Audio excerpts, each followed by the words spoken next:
కొండలు కోనల్లో జీవనం సాగిస్తూ చెట్టు పుట్ట ఇలా ప్రకృతిని దేవతలుగా ఆరాధిస్తూ ఉంటారు ఉమ్మడి ఆదిలాబాద్ జిల్లాలోని ఆదివాసీ గిరిజనులు. ఏడాది పొడవునా వారు జరుపుకునే పండుగలు, వేడుకలు ఆదివాసీ గిరిజన సంస్కృతి సాంప్రదాయాలకు అద్దం పడతాయి. ముఖ్యంగా మార్గశిర పుష్యమాసాల్లో జరుపుకునే పండుగల్లో భీమయ్యక్ పూజలు ప్రత్యేకమైనవని చెప్పవచ్చు. జిల్లాలోని కొలాం గిరిజనులు తమ ఆరాధ్య దైవమైన భీమయ్యక్ భక్తి శ్రద్ధలతో సాంప్రదాయబద్ధంగా పూజలు చేసి మొక్కులు తీర్చుకుంటారు. ఈ భీమయ్యక్ పూజల్లో వారు చేసే క్రతువులను ఎంతో నిష్ఠతో పూర్తి చేస్తారు. తొలుత తమ దైవాన్ని గంగాజలంతో శుద్ధి చేసి ప్రత్యేక పూజలు, నైవేద్యాలు సమర్పించి మొక్కులు తీర్చుకుంటారు. ఈ పూజల కోసం గిరిజనులు కాలినడకన ఎడ్లబండ్లపైన పిల్లా పాపలతో కలిసి తరలి వెళ్తారు. సాంప్రదాయబద్ధంగా జరుపుకునే భీమయ్యక్ పూజలు ఈసారి కూడా ఉమ్మడి ఆదిలాబాద్ జిల్లాలోని వైభవంగా కొనసాగాయి. ప్రతి సంవత్సరం కోలాం గిరిజనులు మార్గశిర మాసం నుండి పుష్యమాసం వరకు నట్టి భీమల్ పండుగ అని ప్రత్యేక పూజలు చేయటం ఆనవాయితీగా వస్తోంది. ఇందులో భాగంగా కొమరం భీం ఆసిఫాబాద్ జిల్లా తీర్యాణి మండలం దంతన్పల్లి అటవీ ప్రాంతంలో కొలువున్న భీమయ్యక్ దేవస్థానంలో జాతర మహోత్సవాన్ని నిర్వహించారు. ఉమ్మడి జిల్లాతో పాటు పలు ఇతర ప్రదేశాల నుండి కొలాం గిరిజనులతో పాటు ఇతరులు కూడా పెద్ద సంఖ్యలో తరలివచ్చి భీమయ్యక్ దేవుణ్ణి దర్శించుకుంటారు. ఈ సందర్భంగా కొలాం గిరిజనులు తమ దైవానికి గంగా జలాలతో అభిషేకంతో పాటు ప్రత్యేక పూజలు చేసి సంప్రదాయ పద్ధతిలో మొక్కులు తీర్చుకున్నారు. జొన్న రొట్టెలను తయారు చేసి నైవేద్యంగా సమర్పించారు. కొందరు కోళ్లు, మేకలను కూడా బలి ఇచ్చి మొక్కులు తీర్చుకున్నారు.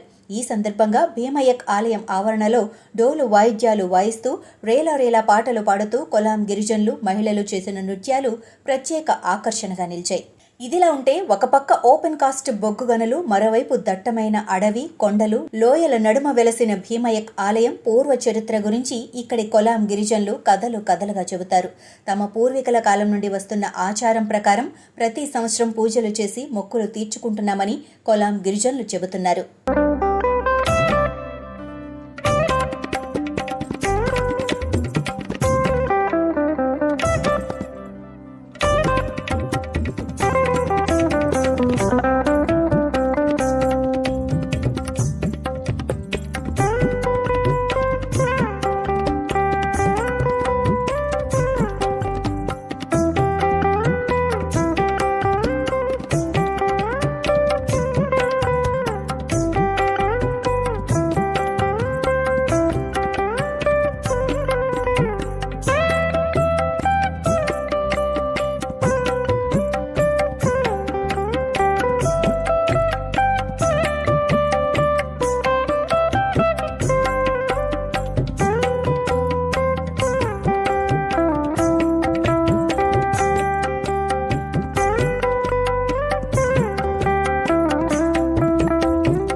దంతన్పల్లి భీమయ్యక్ దేవస్థానం అనేది సట్టి మాసంలో స్టార్ట్ అయ్యి పుష్య మాసంలో దీని పూజ జరుగుతుంది.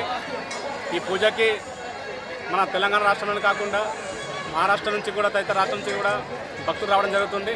మన కులం ఆదివాసులు కాకుండా గిరిజనేతలు కూడా అందరూ ఈ జాతరకి పాల్గొని తమ మొక్కులు అన్ని భీమయ్యకి చెల్లించుకుంటారు.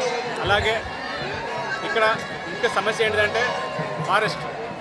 ఇది రిజర్వ్ ఫారెస్ట్లో ఉండడంతో ఇక్కడ అనుకూలంగా వచ్చే భక్తుల కోసం కొన్ని ఏర్పాట్లు మేము కూడా చేయలేకపోతున్నాము. దానికి త్వరలోనే కమ్యూనిటీ ఫారెస్ట్ రైట్స్ కింద మాకు ఈ దేవస్థానానికి దానికి తగిన కాన్స్టిట్యూన్స్ మాకు ఇచ్చేస్తే తదితర అంటే వచ్చే భక్తుల కోసం లాటరీస్ కానీ, స్నానాల గదులు కానీ, ఉండడానికి వసతిగృహాలు కానీ అవన్నీ చేయొచ్చు. వీటన్నిటికీ పరిష్కారం చూపే విధంగా ఇప్పుడున్న గవర్నమెంట్ దృష్టి తీసుకెళ్ళి మాకు అన్ని సౌకర్యం అయ్యే విధంగా చూడగలని మేము ఈ సమావేశం కోరుతున్నాము. తీర్యాణి మండల్ దంతన్పల్లి విలేజ్, కొమరం భీం జిల్లా, ఆసిఫాబాద్. మరి ఈ విలేజ్లో ఈ యొక్క దంతన్పల్లి భీమయ్యక్ దేవుడు అనేది మరి మా గోండితోని కావచ్చు, మరి కులంతోని కావచ్చు, దంతన్పల్లి భీమయ్యక్ దేవుడు అంటే కల్లియోగ భీమన్న దేవుడు అని పేరుతో పిలిచేవారు. మరి అదేవిధంగా దంతన్పల్లి భీమయ్యక్ దేవుడు ఇంతకుముందు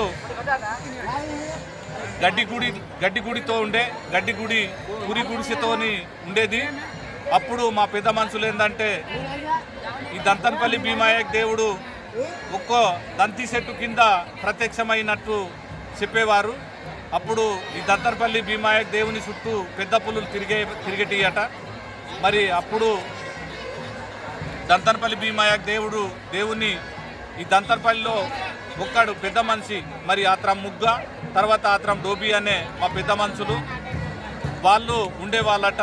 మరి అప్పుడు ఆత్రం ముగ్గ మరి డోబీ అనే పెద్ద మనుషులు ఏం చేసేది ముత్తాతలు, అప్పుడు వాళ్లకు కళ అంటే స్వప్న అంటారు, కళలో ఈ దంతర్పల్లి దేవుని ఒక కళలో వాళ్లకు రాత్రి కళలో చెప్పిందట, నేను పలానా ఈ ఏరియాలలో నేను దంతి చెట్టు కింద ప్రత్యక్షమై ఉన్నాను, మరి నా దగ్గరికి వస్తే నేను మీకు దొరుకుతాను, మీకు ఒక దేవునిగా నేను మీకు ఎల్లప్పుడూ ఉంటాను అని కళలో చెప్పిన తర్వాత ఆత్రం ముగ్గ మరి ఆత్రం డోబీ అనేవాళ్ళు ఆ కళలో రాత్రి కళలో కనుగొన్న వాళ్ళు మళ్ళా వాళ్ళు ఇక్కడికి తిరుగుతూ వచ్చినప్పుడు వాళ్లకు ఏమంటే ఫస్ట్